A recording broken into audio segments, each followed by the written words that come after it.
First time I get off the bat. YouTube! We doing this thing. It has been almost a year since our last YouTube. Almost? It's been a year. You feel it's been a year? YouTube literally said the last time we posted was a year. Wow, that's terrible. That's horrible. Like Anita fault, Ollie. 100% Anna's fault. Wow. And I tell you, I'm going to be real blunt with you right now. Anna's smoking? priority. She says she Anna's blunt. priority What she's is smoking. work. So everything is always focused on getting his jobs done for his clients. And if he has to sit down and do anything like conversation, it may be a live. And by now you would know that we don't do lives as consistent as we should. Correct. But as you know, Life does life. it's a lot of shifts that has happened over the last year. Let me tell you, Alexander, hold on. Life is life-in. And if it's not life-in, you're dead. Well, So you have to accept life for life-in. well, Because life is life. I just have some kind of quotes. But either way, what I would say is that's so true. The past year, our life has shifted very Tremendously. crazy roller coaster, and it's something that we would have never expected. Nope. And that's just how life is. Life has a lot of unexpected turns, and you have to learn how to navigate. You have to roll with the punches. So, as we would have told you from the last video with about our son, we said we would come here. We come on YouTube and talk a little more about it. But we're not going to go into the nitty-gritty of things. You're not going to see pictures. as Why we're well. not going to go into the nitty-gritty of it? It's a lot to deal with. You're not going to see. We are still processing Yeah, after all this time. yeah. And it brings up a lot of emotions. So it's like having a scar and constantly going and talking about it. You're just Tearing off the wound all the taking time. that scar right through. So We want to bring you up to speed with what happened because there's so much that happened that we did not share. yep. We will not share with you the photos of what he looked like in the hospital. I'm sorry. For us as parents, it's not something that we think we can put out there. Although, yes, by us sharing it can help someone else that's going through something similar. I just need for you to know that we are going through it. We went through a lot. And I don't believe showing you the photos is really going to help your situation. Just know that we are, yes, both going through a hard time. Also, his funeral, it was something very private, and it is a very sensitive topic to go back to. So to have that on social media where it's on repeat for persons to go and see, over and over. persons to comment, And then persons when to you share. when you post a video, person sent to meet you in public and want to talk about the video you post.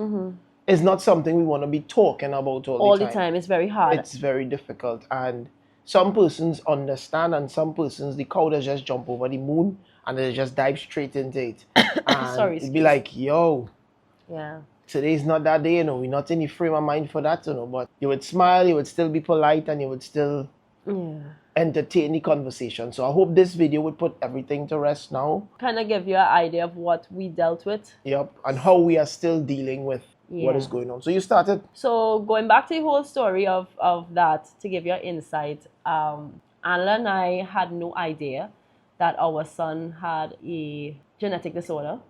It's never been talked about in our family history at all. And when he was born, just like any other parent, we kind of went about our lives as we planned. Because DeAngelo was planned, 100%. He was wasn't planned. like the Cavo. No, the Cavo came. The Cavo was just bam shot and then... Complete blessing in our lives. DeAngelo as well. But the Cavo came in a time when we thought we would not have any children. And I think we spoke about that before. Yeah, we would where have shared that with you. Kanita had a lot of miscarriages. Yeah. And we just got to the point where we accepted it is what it is. So planning DeAngelo and planning everything ahead, we planned that, okay, when he would be born, Anna was trying to get him to be born around his birthday, but I wasn't ready to get pregnant at that time. But that's crazy now thinking back on it. No, well, back then, remember, you had the PCOS. Yeah, and I you wanted had to it be bad. sure. But And just then thinking back and on now it. she doesn't have it anymore. I don't Based even on know. lifestyle changes. I don't know where we are at right now. Okay. Because there's a lot of stress that happened over the last couple of months. But So we knew for a fact with DeAngelo, we could have conceived based on we knew where she was at. Because she went and she took ultrasounds to make sure everything was good. And yeah, no PCOS, none whatsoever. So I don't know. Bam shot and we going. What? So he was like, we try and get baby to be born around his birthday, but I started off a little late based on I wasn't ready at that time. So we started trying a little after November, yeah, and then boom shot, carnival swing around, and we got pregnant. Wap cookie. And it was quite exciting for both of us. Mm-hmm. And just like the pregnancy with the carbo, I was very cautious. Wanted to do all my checkups. Overly cautious, not just cautious. And this one was more cautious because I was not physically active like I was with the carbo. My eating habits was all over the place. I didn't really have much of an appetite for foods that I would normally eat. On top of it, things like drinking my teas, my Herbalife tea, taking my collagen skin. I couldn't find a prenatal that would work with me that I liked. All of a sudden, Jameson going and hiding. Jameson not around, so I had to figure out which one could By work the way, for me. Jameson is a prenatal that Yeah, we that use with the carbo. the Jameson prenatal one, but they didn't have it available. No. So pretty much my pregnancy was very different with DeAngelo. It was, as you would have seen if you were following along, I was pretty much still involved in working, but the physical activity just wasn't where I needed it to be, and I did share that with you a couple of times through the Instagram videos, Yep. TikTok. Fast forward to DeAngelo being born, we found out late that he was breached. Well, not late. We found out around 20-something weeks that he was breached, and the doctor said, Now, well, don't he's ask me about when she call the dates. I can't even confirm because I No, he horrible wouldn't with know. dates. He wouldn't. He had to stay quiet for this part. I horrible with He had to dates. stay quiet for this part. So around when he was 20-something weeks, she would have let me know, okay, he's breached, and well, he will turn eventually, whatnot. But then we noticed that he just never turned. Mm-mm. So with that being said, we had to have a planned cesarean, and they planned it for October the 31st. And then it so happened, well, that was Diwali. Mm-hmm. And they said, nah, well, they're going to have to do it November the 1st. Mind you, this man have a job to do on November the 1st. And we did share with you the birth story of him coming into the room, getting to experience what it's like with the cesarean, which I truly did appreciate. But at the same time, I was extremely scared. This one I was more scared than with the carbo. With the carbo, I don't know if it was the adrenaline was high because of the fear and how everything just happened randomly. But with this one, I knew I was preparing for it, and I was scared. I was real scared. I thought Anna was going to be in there to hold my hand when I got the epidural, but no, he wasn't allowed to come in at that time because the room is so small. Well, I mean, small. It's narrow, real small. It's real narrow, small. narrow. And by the way, if it's an emergency cesarean, they will not allow you to come in. If it's a planned cesarean, this is a conversation you could have with the doctor, the midwives, find out if you'll be able to be there with your partner. And no, it doesn't have to be the husband or your common law husband. It doesn't have to be. It could be a sister, cousin, anybody that's close to you could come and be there for your support, which is amazing. So we passed that. I needed to get out of the hospital because it was hot and baby wasn't breastfeeding. And everything seemed pretty much good. I say, okay, Anil, I need to get out of here. You know, it's the same thing I did with the carbo. Yeah. With the carbo, it's like I had to find somebody to sign them papers for the carbo. Like, yo, I said she can't stay no. Let's sign this. Let me come out here. Come. The heat in Port of Spain, unfortunately, the heat is ridiculous. They need to do something. No, on in that the ward, before you make the child air condition. The air condition. And then when you make the child, you put another ward and noisy. So everything was fine with baby. Had baby. We did notice that the doctors did tell us that the cord was around his neck, so he would have had like a little imprint on one side of his face because of the cord, and that scared both of us. Like, what is going on here? And the doctors were not fazed. They said that's normal. That's happened all the time, which did fill out for itself. It fill out, just study that. It did actually. Actually, 1 month it filled out. So my son was good. Our son was good. We had no concerns, no worries. I was good too. Fast forward to DeAngelo actually having to go and get his shots now, because you all know in Trinidad and Tobago, they have some persons with their reserves, but it is advised to get children their shots within that, what is like the 2-month period before the child turns 3 months old. I can't remember how much weeks it is exactly, but we went to do that, and this is where the doctor, the pediatrician would have shared, go and get this child checked out in Mount Hope because he found DeAngelo was too quiet. Now, mind you, this was the first time we ever heard that because we came home with a healthy I thought it baby was a blessing boy. for the child to be real quiet because I was a quiet baby and I was like, yes, this child not bawling out your ears Like how the carbo used to He give had a on. very soft cry. It was Soft. real sweet. So I saying, but this is a blessing, boy. It was. Hey, so parents out there, if your child bawling out your ears, say thank the Lord. Thank you, God. It says music to my ears, because a child not being able to cry, it's a alarming thing. A loud cry. It's alarming. Now get this, when the main question a lot of you would have asked when it all happened, like especially when we shared the story about SMA, why they didn't notice, okay, well, the child had a weak cry when he was born. Guess what? He wasn't crying weak when he was born. As soon as the days had progressed, we noticed that, okay, it was a softer cry. It was hearing him, but it wasn't like loud, like how Carbo's cry was. So it wasn't something that alarmed us as the days went by. And when he was born, it wasn't something that alarmed them based on he's a newborn. So as we went and did the tests and stuff, honest to God, I have to give Mount Hope a real big up for that, because when it comes to their children, they do play with their kids, especially newborns and babies. They do play, and they did everything. They were thorough. I, however, wanted to just evade the idea that something was wrong with my son. I think you too. We just wanted to dismiss it. So anytime the doctors would have conversations about certain things and what they think it might be, and first thing I was saying, why would you calling all this thing on my child? Like, why are you listening to these doctors that just want to say this is the reason why this? He said, listen to me. I was a sickly child. I used to be in the hospital plenty. So I not even going to look at this as a problem. My son just going to be real strong. And it's not that we didn't do any checks. But doctors could only assume. If there are no tests to prove what they're saying, they could assume. So doctors would watch things and say it could be and it might be and it could be and it might be, which plenty times it's not. Yes. Until they actually do a test and they get to find out exactly what it is. Yeah. So they always assume. And how I know that, I have a cousin that is a doctor, and he said, what we could do is rule out. Yeah. We could say it's this, it might be this, it might be that. Then we go check if it's not this, we go say it's that. Then we go and check. And so that's what they were doing. So automatically, off the bat, I said, get behind the Satan.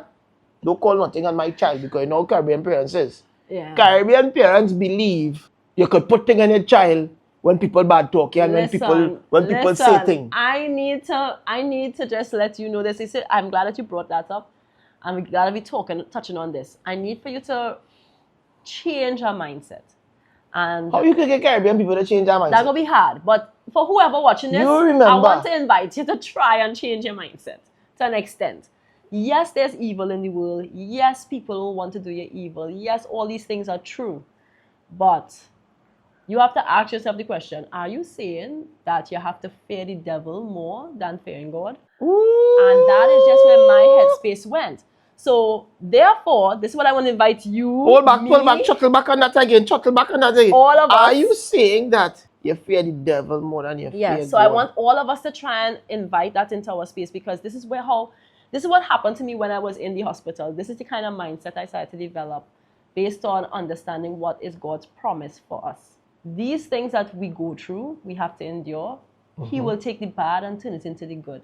It's not to say that the devil has more power over God, but the devil, yes, because we have free will, he does have play. He does get the opportunity to do a lot of things day to day as we get life and we come out. Nothing cannot happen unless he sanctions it. Correct. And God is the one once he sanctions to it, say yes, to say no, to allow something to happen. Don't touch that one. Leave that one. Exactly. And if he allows something to happen, just understand that had to happen for something else to happen. Correct. And we cannot question it. You can't question it.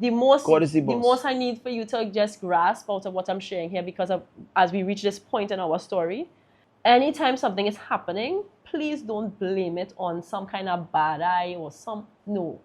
Don't give evil energy. Yep. Put your faith in God and allow God because to that comment section was crazy, Yeah. All it should not be on social media. That good for you. People bad eye all you. All it should not be putting all your family out there. And I could not believe that I was getting that kind of, because I'm the one that engaged in the comment section a lot. I'm the one that is in the my thing is, how could you watch somebody going through something difficult in their life, and the first thing coming out your mouth is that good for them? Well, as you know, I'm right? glad it happened. They look for that. When you don't know the circumstances behind what they're going through, You just take a piece and you run with it. As Trinbagonians, plenty of we need to stop being cacaholes, you know. It's a Caribbean thing. Plenty of we need to stop being cacaholes, you know, because if the shoe was on the other foot, nobody don't know your circumstance. And that's the first thing somebody's saying to you. If you're back in broad, it break you down. Now hear this, right? Grasp this for 1 second. What we are going through, what we went through, there are persons who are not on social media that experience the same thing. This is just things that happen in our lives that we have to pay attention to. And then as time goes by, when things like this happen, like for example, a genetic disorder, you educate yourself, which we did. And that is the next thing too. We educated ourselves. Plenty of we have these devices that you're watching me on right now, which you call a smartphone, and let's use it like it's a stupid phone. Like it has no internet on it. I don't know. Use the internet is there, not just a macro.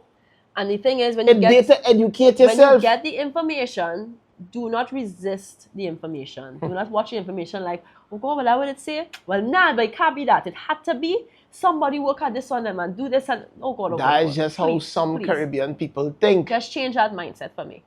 At least try. The next generation, at least try. Now, after we did all our tests and things was good, we kept pushing through because for Anil's mindset, and this is where I got a lot of my strength from, Anil's mindset was, Kanita, shit does happen and shit always happening and I just push through. I'm telling you, let me just push through and let me just do what we have to do. If you want to take a back seat and you want to do so and so and you don't need to come and do all the jobs with me, I was like, Anil, all right, I want to put full faith in this because from the time I heard my husband start to talk like that, I say, all right, it can't be one of us on one mindset of having faith and the next one frightened and want to have play like knit gloves with everything and I just want to be walking on eggshells with life. And I was like, all right, cool. We planned how this was going to work out with our baby. Baby was going to be born. X amount of time, Kanita going to be home. January going to come. We have things to do where carnival season coming up. We have our commitments with our clients. Okay, we're going to do this. That was the mindset. And when the whole ordeal happened with the hospital, I was in fear of what if things go sideways based on we have to do these tests. Got the results back and all the results was good. So it's like, okay, my child good, everything good, Kanita, don't stress. All right, Kanita, put your faith and trust, things going to work out.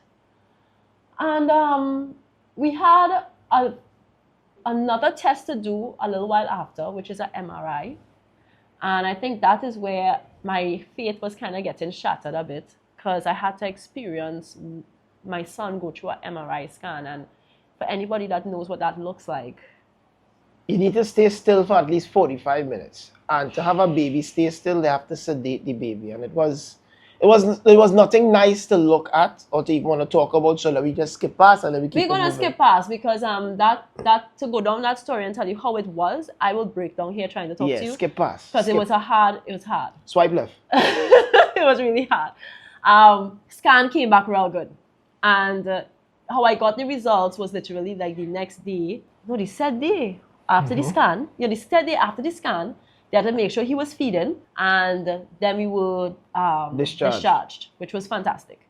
So he was a bit tired though, and you could see that he was like in a bit of discomfort based on the tube they put down his throat, like it damaged his throat and it was swollen. Yeah, he couldn't swallow properly. So it's like, all right, cool. On top of having low muscle tone because of the SME, which we didn't know at the point in time. At that point. By the way, another thing that we started to do within the interim before we did the MRI, we started to do therapy with him. So Anna and I kind of wrapped our minds around, okay, maybe our baby just going to have low tone, and we're going to have to do some therapy with him, and this is going to definitely require a lot of our time. I looked at the fact that being flexible with our job, I was like, okay, I could always, take on the responsibility of taking him to therapy. You go and do your things. We getting the support of also my sister as well with the shooting and editing and stuff. So it's like, okay, having her part of the team really does help. After the whole MRI scan, we had to go back into the hospital because DeAngelo, for some reason, wasn't breathing. And it was based on him drinking milk. And again, the same thing with the throat.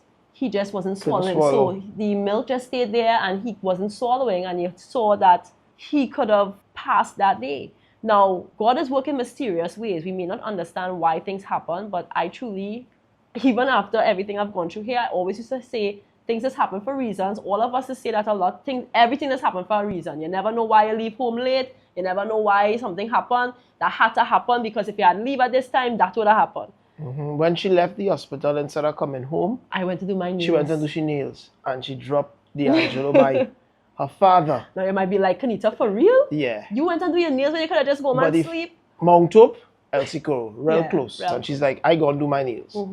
And she was up all night, so she's, I was like, Gil, go on, come and rest yourself. Nah, I'm gonna do my nails. And I came home and I started to edit, because I had jobs to finish editing. And she's like, I'll go do my nails and I'll come back. And then while doing her nails, boom, she got a phone call. My phone was on 1%. When I just heard the tone of his grandmother, and she's like, Kanita, come now. Come now. That tone activates. One time, back in Mount Hope. I edited and she calling me. I was like, you calling me on the phone, you getting that car? No, what I call him for is to let him know that he wasn't breathing, but now he's breathing. And he's like, no, still carry your child. So I was like, okay, cool, fine, I'll go and take him.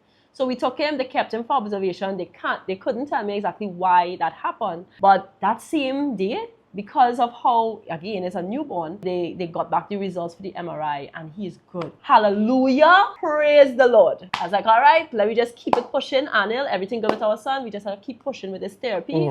And let's just pray that with the therapy, things will work out and it will help him. Mind you, the next day she was discharged from the hospital with him because they didn't know what was going on. They couldn't really. I was like, he normal now, we drinking now, okay, cool. Yeah. Now, fast forward to Carnival coming up, and this is now doing another job with another client that we have, which is Yuma. This was after Carnival, Gil. No, boss. You see, this is why I am the one that knows all the track record with everything. What we talking about is before Carnival. Carnival now comes, and we have appointments in the clinic. So, checking up with the clinic, we went in, and we also noticed that his appetite was not as big as it was before. He was not drinking his full 4 ounces like he would before. He would drink like half, sometimes 1 ounce. Fall asleep, he not really drinking all. So it's like, okay, we let the doctor know that, and then the doctor weighed him, and she found that he was losing weight and gaining weight. And that is when, again, the conversation had of what they think he has, and they calling out all the things that they think he has. But the doctor this time said, I really strongly believe it's SMA. So I looked at her and I say, what do you mean? Yeah, I strongly believe it's SMA.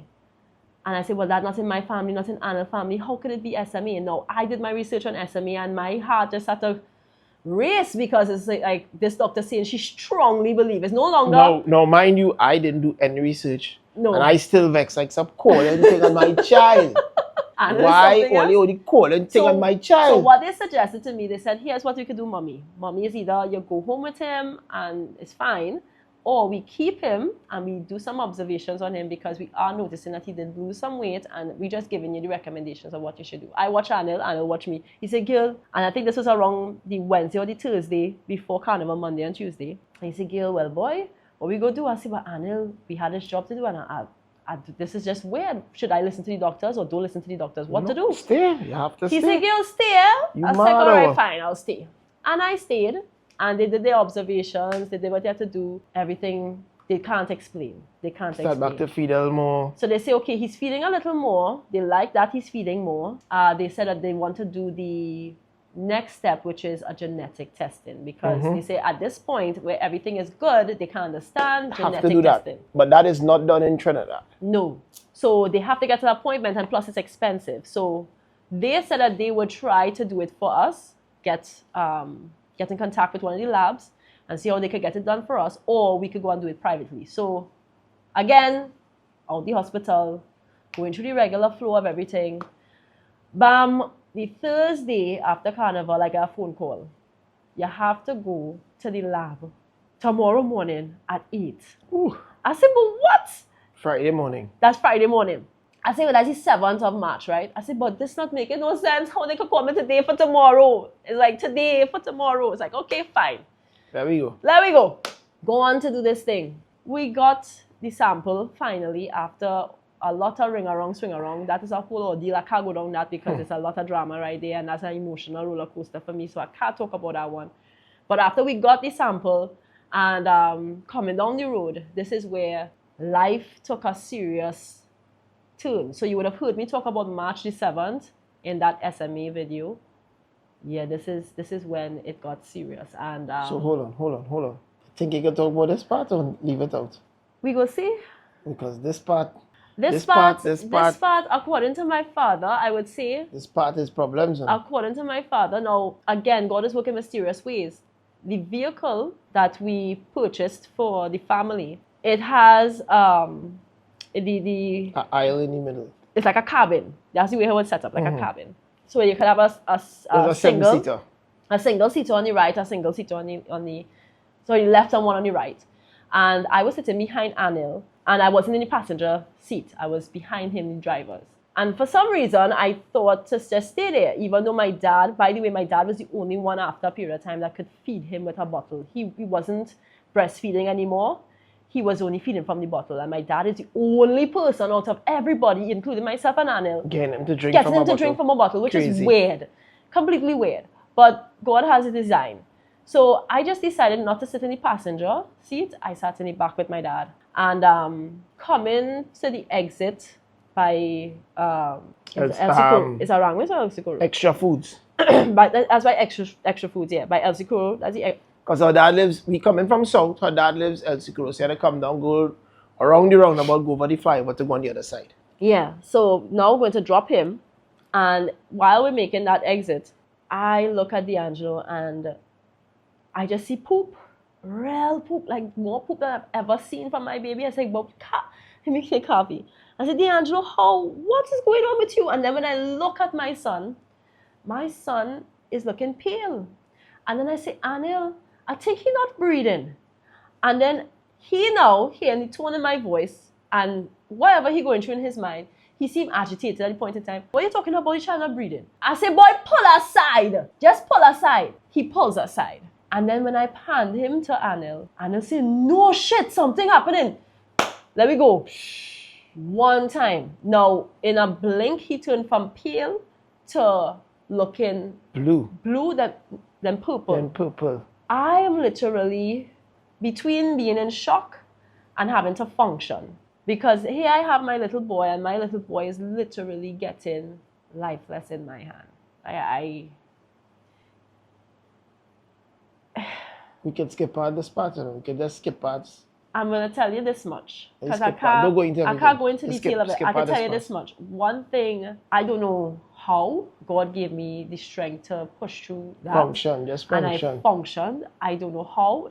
I remember just seeing my dad frozen in the corner. He couldn't move. He was holding on to himself. You know, Anil gives you two buff up, right? Anil gave me the two buff up when I realized he turned from the blue, then going to the purple. It's like... I drive her like a madman, and she had a funk, girl, blowing in mouth, pumping chest, just start a function, girl. And I started to do whatever I had to do. And by the time that was done and I got to the hospital, all I needed to do was just run into the emergency and just say, oxygen, I need oxygen. That's all I recall saying. I need oxygen. Doctors drop everything. It was like out of a movie scene, and like when you're watching those ER movies, and you see how they function. It literally was like that, and they move so swiftly. I cannot tell you how grateful I am for all of the doctors at Mount Hope and nurses at Mount Hope that made things possible for him, especially in that moment. At that point in time when I saw my son like that, I told myself, I am here for the long haul. I'm not moving. I'm not even going and say when we coming out of here. I stay in here. I stay in here because something is up and there's something happening. Yep. After all of that happened, there were moments on the ward that I thought we had our last, and DeAngelo showed us often that it's not my last. And he showed us how he really fight. That baby went from being able to coo to being non-verbal at all, like no sound, no crying, nothing, to only being able to speak with his eyes. Uh-huh. And he would look at you with those bright eyes, and you would know everything. You know if he's sad, you know if he's in pain, everything. I would have told the doctors that in the beginning, like when he's going through something, I'd say you just look in his eyes and you'll know. And eventually, as time went by, I started to hear the doctor actually say the same things I was saying when she's the consultant, when she's talking to the other doctors. She said, this is a very different baby, different than what you probably will experience. And I could just remember her exact words. Everything he will tell you, just look in his eyes and you would know. I couldn't believe. I said, wow, God, you're so amazing. No longer was she working with the textbook of how things are. She was really watching him and really paying close attention to how he felt to know what to do.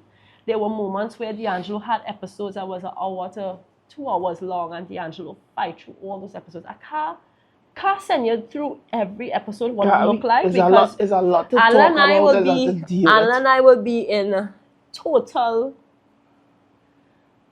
We will be broken here talking to you, and there will be no way I could find the words, and it will just go all over the place. Because we've tried to do this video for you many times. A lot. And it's because of just going back down memory lane. It's been hard.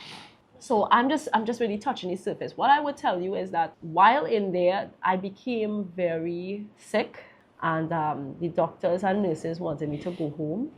They said, no, mommy, you need to get somebody else. And she refused to move from there. All of you tell she, kill. I was lacking sleep. I was lacking nutrition. Kill. I was lacking activity. My body started to rapidly gain weight. It was like a rapid throw-on of weight. I don't know where it come from, because I was not eating as I should. I was eating 3 meals at least, but I wasn't eating as I should, and I wasn't sleeping as I should, nor was I hydrating my body as I should. And I had a high level of stress, as you would know. With all of that happening and my body fighting, there came a point where I decided to completely surrender. I didn't give up, but I surrendered. I just said, all right, fine. It's not in my hands no more. I can't fix it. I can't fix it no more. So it's not in my hands no more, it's in your hands. Now, this is after DeAngelo went through episodes and I thought he was going to come out of the hospital. Everything went from 0 to 1,000 real quick, because when you thought that he was going to come out, everything just went haywire. That's all this is happening around the time when I did the video, where I said I was vexed with myself. But things were going on. I was vexed with myself for questioning God. Yeah. And because of how strong my belief was, my child coming out this, my child coming out this, my child coming out this. But then at that time, we did the genetic testing and the results came back. Is that? You see, when and then the doctor then the doctor watching you to tell you, okay, you don't have long with him again. Both of us was in shambles. That is where the devil step in. You start to question yourself, you start to question God, and you start to pull yourself back, and you have to remember, if God could send your own son and tell him, yo, you're going to die at this age, and he still come down here and endure what he had to endure for us. You had to understand that everything does happen for a reason. You may not know it or you may not understand, but it is what it is. And it brought me back to even when I was shot. If I didn't get a bullet in my backside, you would not see this man in front of you here today too. So it's like, yo, whatever happening, say thank you, Father. So I started to go into deeper prayer, and also started to read a little more in the Bible. And we decided we would choose to pray every night at 12 a.m. Anna would call, and we would pray, because the energy shifts in the hospital around that time. No, them was this guy some kind of weird was. And strange enough, DeAngelo would always get his worst episodes around that time, wee hours in the morning. So I would go and sleep, set a timer, wake up, call her, she stand up over the bed, we pray, go back and sleep, because Cav want them to go to school. Despite what going on, life's still going on. Yeah. Despite life's still lifing too. Like right now, you're watching this, something happening some way. Life is happening everywhere. It might be even happening to you right now, and you're wondering, well, why? Don't even question it. Accept it for what it is. He never gives you more than you could bear. So I started to fully accept that it was no longer in my control, and in doing so, I started to visualize of things that I wanted to experience with my son before he left, because it was now sealed that he has SMA, and he has the most aggressive type, which is type 1, and the reality is that it's going to get aggressive, it's going to get worse. And every time the doctors came to visit, they would remind me that this is the reality, mommy. They did everything to try and help us cope. You know, there were doctors that came in to help with talking about it too.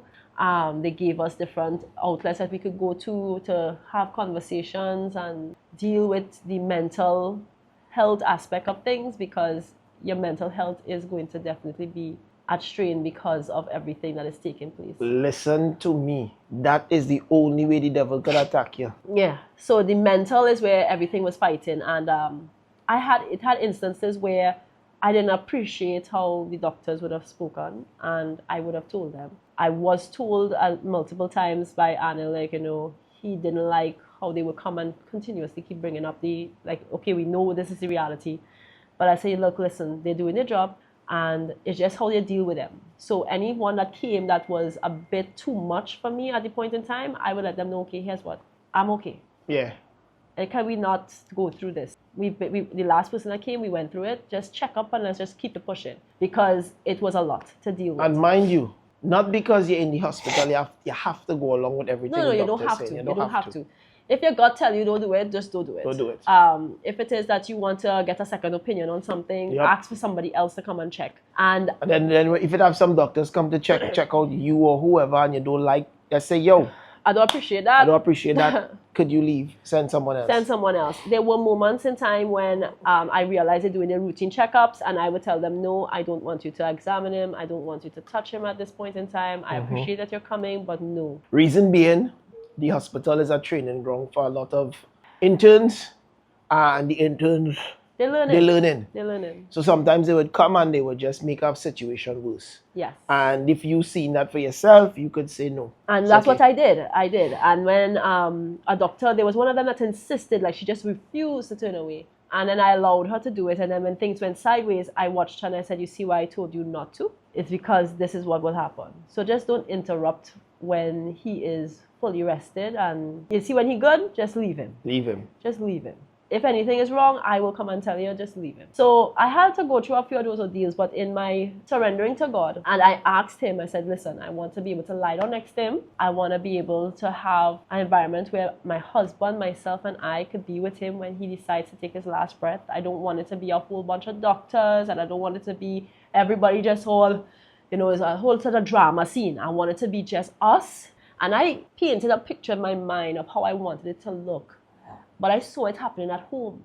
That's all I could see, it happening at home, Watch how God has worked to her. So she had a vision that the day passed, I was wearing red. And crazy. When I came back in the hospital, because it had a long weekend, and I came to spend the entire long weekend with her there, I was wearing red. And when she saw it, I knew. She knew. Like, it gonna happen now. Yeah. And in a matter hours later, it was her and I alone. No nurses, no doctors. I decided to play a few gospel songs, and we talked to him. Daddy, make sure and tell him how much you love him, because I know Anil didn't get to be there as much as I was there with him, mainly because life is life, and Anil, we have another baby that we have to seek to. And taking care of the carvo and being back and forth and all that, he couldn't be there 24/7. So him getting the opportunity to be there with DeAngelo in those last moments, that was a full blessing. As much as it went the way I didn't want it to go, I'm so grateful that God gave me the opportunity to have my husband there with me. And it was just the three of us. And he left, he left. The most amazing thing within it all is how much he fought that day just not to sleep. And I knew it was coming. I felt it. And from the time the day started, I said, Anil, you need to call a pastor, and you need to get a pastor to come here. Somebody has to come. And watch that. That was the hardest day ever. Yeah, boy. On top of it, that day I got food poisoning, which was crazy. I couldn't understand. Like, there was just so much going on. Mm-hmm. They transferred him from one room to another room, and that little boy, fight boy. Wait. There was so much drama that happened just to transfer him alone. But DeAngelo chose not to sleep at all, because he knew as well that his time was near. After he closed his eyes and drifted off, and we finally found the strength to go out and tell the doctors, well, he just passed and stuff like that. And this is why it was so hard for us to come out and kind of let you know certain things immediately, how we wanted to see it going, because persons decided to take it upon themselves now to let the public know that this is what happened to our son. For us, we would have preferred to wait a little while before we came out and let you know that this is what happened to our son. But before we could say boo, That was out there. they were talking about it on the radio and it was on the social media, and I couldn't believe that was what was happening. You know, everything just was happening so fast around us, and I was getting phone calls. That the hardest part for Anna and I is that after he passed, you know, I'm outside in public now, and We're coming up to you. Oh, the baby good. so that was really Oh, hard. oh, they come out the hospital, the baby good now, God is good. And That was really, really hard. you're like, It was really Wow. hard. Fast forward to where we are today. mm-hmm. We are coping. I don't think grief is going to go away. Never. I don't think we'll ever forget. But one thing for sure, we know we've been given life. And I remind myself every day that I have a son. People was like, I know you're back on social media, so why you back on social media? Well, you see, Stay away from that. I feel like people don't understand what social media is for us. Everybody has a different reason they go on social media. Social media for us has become our business. Yep. And It has evolved into that. Yes. Based on you guys, based on sharing our lives, and based on, you know, people being invested in what we do. We just share, and then that just blossomed into what it is now. So we work with a bunch of different companies. So being back on social media is like, okay, we have obligations, we have contracts, we have X amount of jobs to do per month. We need to get them out. And I still have a family to mind. Correct. And that's the hardest Bills part. still coming I think that's every the hardest month. part about grief is that as much as you want to stop, as much as you want to slow down, as much as you want to just curl up in a ball, you can't. Nope. Because life is going on. Bills have to be paid. If it was that it was just me alone or Anna alone, we could take how much time that we want to take based on the fact that, hey, you live in your life by yourself, you live in your life by yourself. You don't have a family to now take care of. You see, when it comes down to you having to take care of a family, it's not just you and you alone. The responsibilities on you, it is tough. Having to now deal with the everyday challenges of life, plus deal with what you're going through personally. What I would tell anybody, like going through anything, try to occupy your mind. Now, I lost my dad, my biological father, when I was young.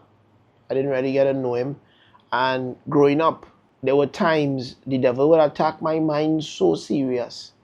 It's a shame. Now, my dad, he committed suicide. His brother also committed suicide. And the devil would attack, like giving you thoughts, like, why are you even here? You're by yourself. Evil thoughts, all kind of weird things would pop in your mind. Nobody loves you. You don't need to be here. All the weirdness. And over the years, I've developed that switch. I have a switch. I tell her, I have a, like, yo, I don't know. I have a switch that when I choose something down and I flick on that switch, that's it. Out of sight, out of mind, and I'm taking it on again, it's there. So I understood what the assignment was thereafter about occupying the mind. So you would see me doing a set of shipments to make her laugh, talking all kind of crap all the time. He did a damn good job in making me laugh. It's because I understand that. I understand that. And I try not to dive down this road to have these conversations regular. Because I understand it's now putting back on the switch to look down in the hole, and I don't want to look back in that hole. Yeah. That's part of my life that is in the past. We don't need to dwell there. We can move forward. I could tell you for sure that I do understand for couples out there when going through something like this, how it can break up your marriage and your relationships, because going through grief, we both were going through grief differently. Well, all three of us, and along with the whole family, everybody was going through grief differently. The Cavo, he started to speak about his brother like he's here still with us. He used to zone out. And he would do random things, like if he sees something that he could have seen DeAngelo wearing, he'd say, Mommy, my brother looks so nice in this. And Daddy was getting a bit emotional about it because he felt like the Cavo was just poking at the situation and making fun of it. I was like, no, baby, your son, this is how he's dealing with it. And you have to embrace it. Your way of dealing with it is you tuck it away.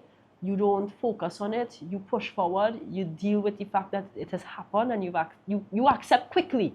Me, is another one. I need to talk. I need to talk about it. So anytime I can get the opportunity to talk to you or talk to my sister or talk to my father or talk to anyone that is close to me and let them know how I'm dealing and how I'm feeling, that helps. You know, and a lot of alone time for me as well. A lot of times person think that the feeling would go away. It never goes away. No. It never goes away. Today I am 42 years of age, and the emotions that I would have had when I was a child, not having my biological father around. If I go wrong and if I start to reminisce and think about it, I feel that void still. Yeah. I like, wow. It doesn't go away. It doesn't go away. And I don't think no amount of therapy could make it go away. It just allows you to accept it. Yes. So if you know you have to do therapy to accept, I would say, and find ways to cope, to move forward, you go right ahead. Not everybody have a big stone on their back like me. Well, and I don't know how I developed such a broad back. Your back has to be broad, man on your back. Leave him there. I don't know how, but I would say this. I found God more in that hospital. I told my dad when we were there, I said, Daddy, I think I was put here to really connect more, you know, because we're going through life, and yes, we do recognize that God is present, but you know what's one thing I never used to do? I never used to talk to God literally every day, and I now understand the right way that to really connect with Him is just literally randomly throughout the day, having conversations with Him and letting Him know that you are grateful for everything He's provided, all the good, all the bad. I used to just think, okay, it was for the morning and the night. I didn't know it was like throughout my whole day. Like when I'm driving, in my silence, have a conversation with God. Talk to Jesus. You know, those things, just like we would do with our friends and the people that we love. We always checking in. It's the same thing. Watch now. When it just happened, everybody was talking about it and posting things about it, even though we didn't come out and say anything until we did. And that which was way after the funeral. There's Satan is a sly old fox. Aside from the comment section where persons would say, could you lose your child? It would have grown adults who know what's going on and still walk up to my wife and say, how is the baby? How is the baby? Just to start a conversation about it. They just didn't know. Which is the, like in my mind is how now get insensitive this could right. you They be? had some persons who genuinely would ask, but then they have those that when they ask, right? Was in the supermarket and your woman do it and your husband what she like. That's what I'm saying. So husband what she like. So what I'm saying is, how you like could ask that those question? instances of you see me, you know the whole story, but you still came and asked, and then your friend around you had to let you know, okay, why you do that? What kind of stupidness is that? What kind why of you do off that? And then that? after your response is, oh gosh, well I didn't know if it was the same person. How you could not know the same person and you ask any question? You know it's the same person. But I really don't know why persons were doing that to me, to us. That is the devil. But that is, I call it straight up, that's what it is, had to be. I just saying that to say, you may be going through whatever you're going through, because whoever looking on in this lifing,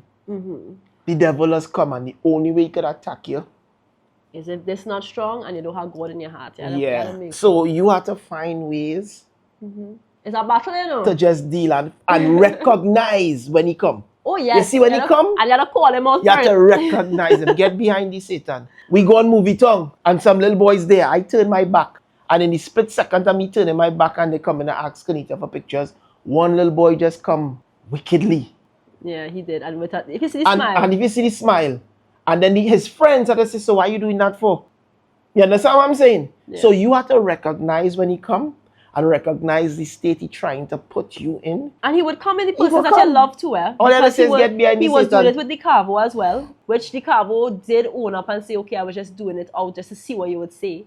And I said, okay, baby, that's not what you do. Like, even when you get those thoughts, those wicked thoughts that come into your mind, because it does happen to everybody, don't act upon those thoughts. When you think those things, you need to sit within yourself and ask yourself why you're thinking that. What would it do to the person? Think about how it will make that person feel, what you're doing to that individual. So that was a little lesson for him. But if I wasn't where I am now, I may have felt crushed, defeated, angry even at DeAngelo, because DeAngelo, how you could do that to mommy. I say all of this, and we say all this as we closing up this story, and I'm so sorry that we could not talk about every single detail. Just too much. I'm glad that we were able to brush the surface. Swipe left. Just swipe left. Successfully. Swipe left. We brushed the surface successfully and got you to this point. Hopefully when you see we don't ask, we not know about this, because Yeah, just swipe left on it. I've reached a point where I've done certain things as little keepsakes for him that really do connect Like with this? the family. So we did. Oh God, the story on this. This is Oh a whole story. We Lord. could probably have to do a whole video on that. Oh Lord. Because this will be like an hour and something, if not already. But you're real talking. Yeah, because I tried not to go into detail, but I wanted to hit every. Well, let's see those talk money videos, right? Oh gosh. We accepted The my reason wife to why talk. I spoke is because I noticed There's that therapy. your timeline. We calling this therapy. You know, it is kind of a We form call of it this therapy. therapy. It is a Lord. form of therapy, but I've noticed that whenever we sit down here to talk to you about it, I am usually the one that gets very emotional with every aspect. So seeing that we were able to knock all the points, jump over a few, and not go too much diving into it, we successfully were able to reach the end of the video. And this is not going to be the last YouTube we're going to do, right? I hope not. We are not going to allow ourselves to have to sit down to do YouTubes. Anymore. Anywhere we at, we could be driving, we're going to set up stuff in the car. It's amazing. I can't believe Adel is doing this. Yeah, because if we wait, it will be forever. Correct. So the YouTubes would be like how we do lives. Yes. And whatever happen. Yes. However it happen. Yes. And not editing out, not just leaving the whole thing. I know people like to sit down and hear we talk. We go sit down and hear we talk, right? Yeah, we'll do that way. And we'll also do some lives on YouTube as well. And by the way, if you want to leave a comment or you want to touch on something that maybe we didn't hit off in this whole journey that we spoke about, that you really would like to talk about because you're dealing with it. Anna and I, we are no counselors, but we've experienced a lot and we're able to tell you how we navigated, and if it would work for you, great. If it doesn't, this is where we're telling you. So the next YouTube video we're going to do is the comment section. So you all go in the comment section, whatever conversations you all want to start or questions you all want to ask there, and we're going to do the next YouTubes on that. And we're going to do it sitting down, or we're just going to do it wherever, anywhere we at, we're going to do it. This is going to be exciting. Yeah, boy. It was nice.